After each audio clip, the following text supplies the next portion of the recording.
धरना स्थल पर बैठे सहारा कर्मचारियों के सामने अब केवल वेतन का संकट ही नहीं, बल्कि स्वास्थ्य संबंधी समस्याएं भी गंभीर रूप लेती जा रही हैं। कर्मचारियों का आरोप है कि सहारा प्रशासन द्वारा कैंपस की बिजली व्यवस्था बंद करा दी गई है, पीने के पानी की सुविधा प्रभावित हो गई है और सफाई व्यवस्था भी लगभग समाप्त कर दी गई है।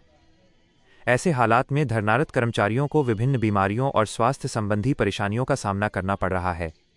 इसी को देखते हुए कर्मचारियों के स्वास्थ्य परीक्षण और चिकित्सा सहायता के लिए कल 4 जुलाई को सहारा कैंपस स्थित धरना स्थल पर एक विशेष मेडिकल कैंप आयोजित किया जाएगा। इस कैंप का उद्देश्य धरनारत कर्मचारियों की स्वास्थ्य जांच करना और उन्हें आवश्यक चिकित्सा सुविधाएं उपलब्ध कराना है। सहारा कर्मचारियों का धरना लगातार जारी है। कर्मचारियों का कहना है कि लंबे समय से वेतन न मिलने के कारण वे पहले ही आर्थिक संकट से जूझ रहे हैं।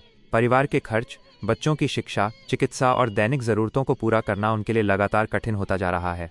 वहीं अब बुनियादी सुविधाओं की कमी ने उनकी परेशानियों को और बढ़ा दिया है। धरनारत कर्मचारियों के अनुसार सहारा कैंपस की बिजली व्यवस्था बंद होने से कई तरह की समस्याएं उत्पन्न हो गई हैं। गर्मी और उमस के बीच धरना स्थल पर बैठना कठिन हो गया है। कर्मचारियों का यह भी आरोप है कि पीने के पानी की पर्याप्त व्यवस्था नहीं है, जिसके कारण उन्हें परेशानी का सामना करना पड़ रहा है।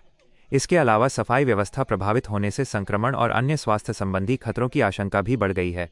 कर्मचारियों का कहना है कि लगातार धरने पर बैठे रहने और बुनियादी सुविधाओं के अभाव में कई कर्मचारी शारीरिक रूप से अस्वस्थ महसूस कर रहे हैं। कुछ कर्मचारियों को कमजोरी, थकान, रक्तचाप, शुगर तथा अन्य सामान्य स्वास्थ्य समस्याओं का सामना करना पड़ रहा है। ऐसे में मेडिकल कैंप की आवश्यकता लंबे समय से महसूस की जा रही थी। इन्हीं परिस्थितियों को देखते हुए कल 4 जुलाई को धरना स्थल पर मेडिकल कैंप लगाया जाएगा। इस कैंप में डॉक्टरों की टीम कर्मचारियों का स्वास्थ्य परीक्षण करेगी तथा आवश्यक चिकित्सकीय परामर्श और दवाएं उपलब्ध कराई जाएंगी। स्वास्थ्य विशेषज्ञ कर्मचारियों को स्वास्थ्य संबंधी सावधानियों और आवश्यक उपचार के बारे में भी जानकारी देंगे। इसी बीच सहारा कर्मचारियों की नज़रें कल होने वाली एक महत्वपूर्ण नीलामी पर भी टिकी हुई हैं। कर्मचारियों का कहना है कि सहारा समूह की संपत्तियों की ये चौथी नीलामी है। इससे पहले 3 बार नीलामी की प्रक्रिया सफल नहीं हो सकी थी, जिसके कारण कर्मचारियों को अपने बकाया भुगतान को लेकर निराशा का सामना करना पड़ा। अब चौथी बार होने जा रही इस नीलामी को कर्मचारी बेहद महत्वपूर्ण मान रहे हैं और उन्हें उम्मीद है कि इस प्रक्रिया से उनके लंबे समय से लंबित बकाया वेतन के भुगतान का रास्ता खुल सकता है। धरनारत कर्मचारियों का कहना है कि वे लंबे समय से अपने अधिकारों और बकाया वेतन की मांग को लेकर संघर्ष कर रहे हैं। ऐसे में एक ओर जहां मेडिकल कैंप उनके स्वास्थ्य संबंधी समस्याओं को लेकर राहत देने का प्रयास है, वहीं दूसरी ओर कल होने वाली नीलामी उनके आर्थिक भविष्य से जुड़ी एक महत्वपूर्ण कड़ी मानी जा रही है। कर्मचारियों की निगाहें अब नीलामी की प्रक्रिया और उसके परिणामों पर भी टिकी हुई हैं। कर्मचारियों का कहना है कि ये मेडिकल कैंप स्वास्थ्य सुरक्षा की दिशा में एक महत्वपूर्ण पहल है और इससे धरनारत कर्मचारियों को कुछ राहत मिलने की उम्मीद है।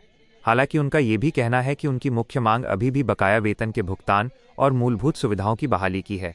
कर्मचारियों का मानना है कि जब तक उनकी लंबित मांगों का समाधान नहीं होता, तब तक उनका आंदोलन जारी रहेगा। धरना स्थल पर बढ़ती स्वास्थ्य समस्याओं और कल होने वाली महत्वपूर्ण नीलामी के बीच सहारा कर्मचारियों की उम्मीदें एक बार फिर बढ़ गई हैं। एक ओर मेडिकल कैंप कर्मचारियों को स्वास्थ्य संबंधी राहत देने का प्रयास करेगा, वहीं दूसरी ओर चौथी नीलामी के परिणाम पर कर्मचारियों के आर्थिक भविष्य की उम्मीदें टिकी हुई हैं।